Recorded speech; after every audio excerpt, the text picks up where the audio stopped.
Ecuador's popularity within international communities has been growing profoundly. Because of its climate, varying topography, easy immigration process, laid-back people, and low cost of living, Ecuador has become a prime location of internationals searching for a new home. We understood the mission and set out to discover Ecuador's treasures. We traveled from the highlands to the coastline, seeking out places that like-minded wanderers would enjoy calling home.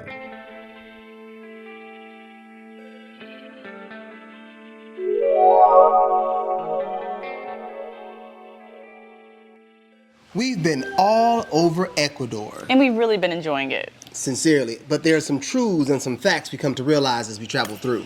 Ecuador isn't for everyone.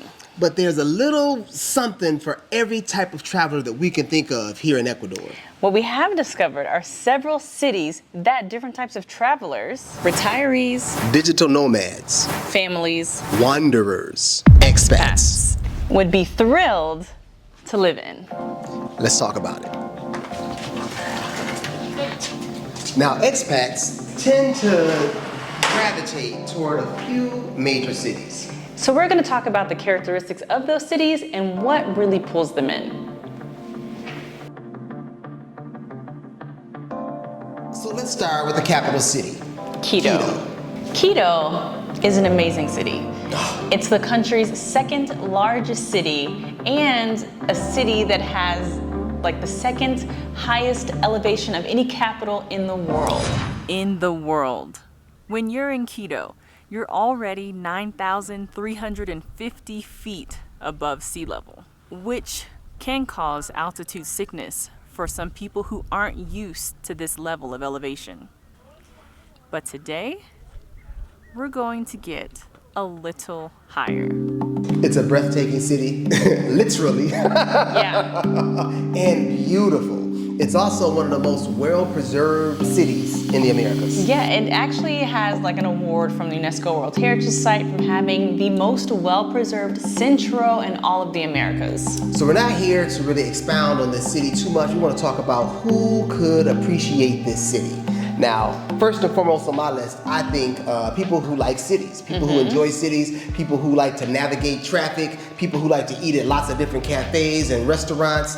Digital nomads. Yeah, if you're definitely a person who loves city vibes, fast-paced kind of movements, you like buildings, different parts of the city, things being sprawled out, definitely Quito, but also a person that doesn't mind cooler temperatures because that elevation can really get to you. Word is life. You will go through 4 different seasons, 365 days in the year. Yeah. But again, it's beautiful. It's wired for digital nomads. There are lots of internet cafes. We did not have one single Airbnb. We stayed at 2 or 3 different Airbnbs. They all had high-speed internet. Phenomenal upload and download speeds. The ping was magnificent. This is a city that is wired for digital nomads. Like you said, there was really like no end to the amount of coffee shops you can set up in to work or just to enjoy. It's that kind of city. So if you enjoy that vibe, there's also another really good perk about Quito. It being the city's capital, it has an international airport and is a fantastic jump-off point to other parts of the country. Even via bus. So Quito is the city of all cities here in Ecuador. If you are looking for big city life, it doesn't get bigger than Quito. So put that on your list. I think it's great for digital nomads. I think it's great for early retirees. I think it's great for anyone who enjoys the city vibe. We have to note in there that we prefer the north part of the city. For sure. We enjoyed hanging around the La Carolina Park neighborhood, the La Floresta neighborhood, and we actually stayed in the Gonzalez Suarez neighborhood, which we really enjoyed. So if you are into family life, if you don't want to spend a lot for sending your children to school, if you don't like loud sounds, loud noises in all hours of the night or horns honking, this isn't the city for you. This is definitely not the city for you. I mean, especially if you don't like city vibes, metropolitan city vibes, then And you know, I consider another place. so to recap, Quito would be excellent for early retirees and digital nomads. I think it might be a little bit hard to navigate with a large family, as educational things are expensive, and getting around the city in a car can be a little bit cumbersome as well. And I also think retirees who just like the laid back life would not enjoy the city vibes that this city gives off. Next up, let's talk about Cuenca.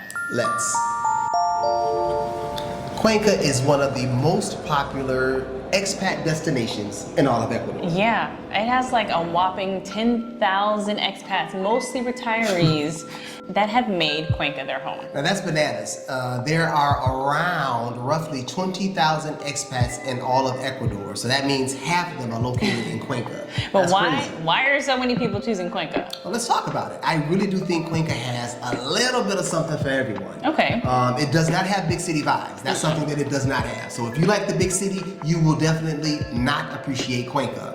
Even though it's the third largest city, right, in Ecuador behind Quito, it completely has small city vibes. Small city vibes. What we're talking about is shopping around at markets, at Mercados instead of grocery stores. We're talking about seeing the same people over and over again. Yeah. You run into people, trip over them almost. Right. You know? It's a great place if you're looking for that expat community to plug into, because they are active out there with different sorts of organizations and different types of activities, just to maintain a sort of kind of laid back but also active lifestyle. We travel a lot, and this city right here is one of the most social cities that we've come across. It's a really cool city. So if you like small city vibes, you're looking for community, and you like pockets of the city that have really walkable areas, such as Centro, because everything revolves around Centro and Cuenca, this is definitely a spot to look into. You have to also say it's a gorgeous doggone city. It's a magnificently gorgeous city. Lots of well-maintained architecture, lots of different neighborhoods that are fun just to walk around in.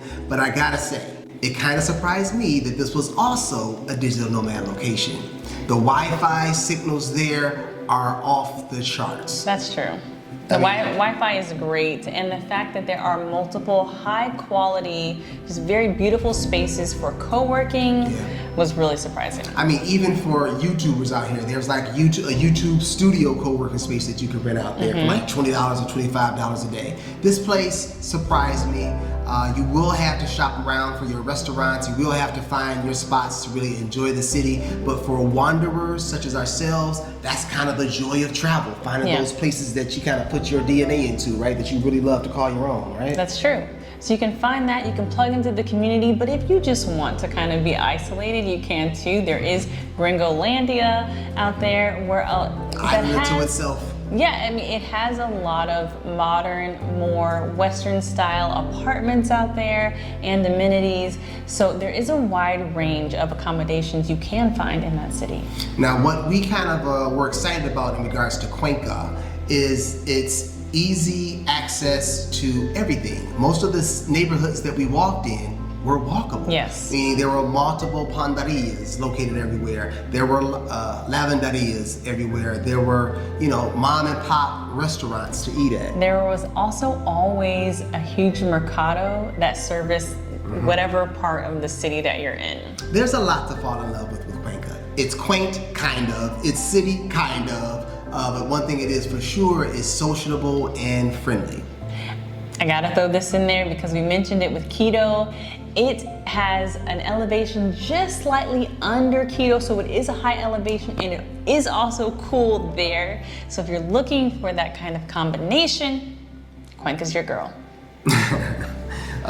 So who's gonna be excited to move to Cuenca? I think Cuenca, of all the places that we've been in Ecuador, is the ideal place to raise a family, to rear children. I feel like the moral codes of the city kind of align with family values. Your children will be exposed to people from different countries because there is a multitude of different countries represented in Cuenca. They'll have access to a large multitude of expats, so they'll meet people in their mother tongue.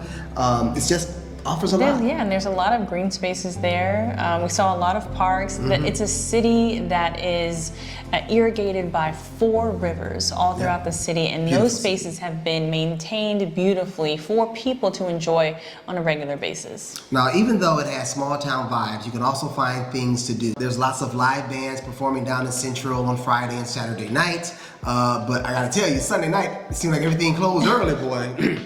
6, 7, 8, 9 o'clock on a Sunday night, it's like a barren town. So again, small town vibes, high values, and really good for retirees. I think good for people who like to slow travel and are looking for small city vibes. For sure. It's also good for those digital nomads, lots of places there. And families. So if you are kind of a young retiree, you like to keep it moving, I don't think Cuenca's the vibe for you because it really is slow motion there. There are places you can go stretch your legs, have a good brew, get some good food at some little restaurants. But again, if you like to get your groove on, you like to get your swerve on, it ain't too much swerving going on in Cuenca. Yeah. Now, there's a city that we are coming to love. A city in Manabi called Manta. Manta is a city that is in the act right now of becoming something great. It is an interesting city. It is a small city, but it just so happens to be on a beach. So there's an interesting combination of things that are happening here. We are seeing the emerging of a tourist industry here, but it is not firmly rooted. So a cruise port just got opened. There's an international airport that is in the process of planning flights that will arrive and depart from Manta. They have an active mayor who is really putting this place on the map, and it's just wonderful to see. We're seeing wonderful condominiums right on beachfront, right on the Pacific coast, going for anywhere from $850 upwards of $5,000 per month. These are beautiful, beautiful, beautiful properties that are emerging here. What we're seeing is that this city is attracting a lot of retirees, early retirees, active retirees that are hanging out in particular parts of the city where they're building those high-rise homes and apartments with those beachfront or oceanfront views. Now, I gotta say, I would not recommend this place for a digital nomad unless that digital nomad was planning on moving here and getting an apartment to rent here, because the internet cafes have marginal Wi-Fi, and there are no co-working spaces, maybe 2 co-working spaces here that don't quite cut the mustard in my eyes of a good co-working station. Yeah, you will just find some cafes that have, some that don't have internet at all, but some that have internet but aren't really suitable to get work done from. Yeah, so I would not recommend this place for a digital nomad yet, but it's coming. These guys are in the act of becoming. What else can we say about this beautiful city? Well, the most attractive part of the city is the climate. Woo! Look, this has been the best climate that we've been in for us throughout all of Ecuador. And that is because we prefer warmer weather.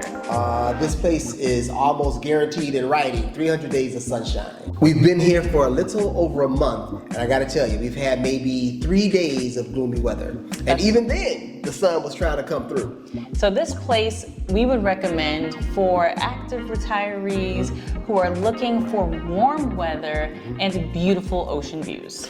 And now, because of the emerging industries here, because of that mayor, I'm gonna recommend it to another traveler, a wanderer, that venture capitalist, someone who's looking for good investments. This place has a risk. It's right here on the Ring of Fire, but I gotta tell you something.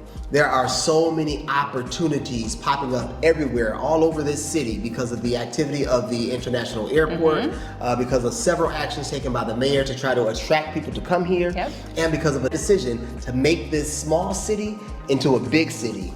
There are a wide array of opportunities popping up all over the place here. Now, another city that we need to mention is about 2 hours north of Quito.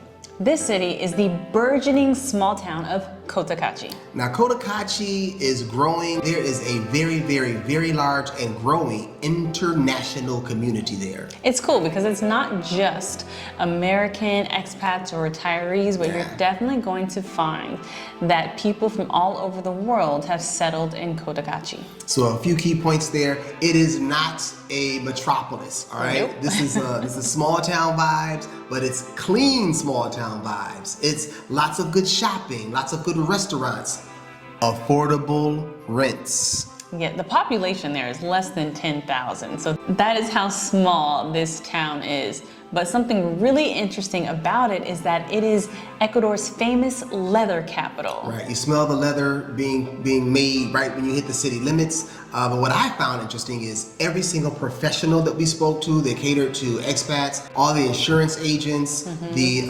realtors were all getting offices, if they didn't already have offices, based in Cotacachi.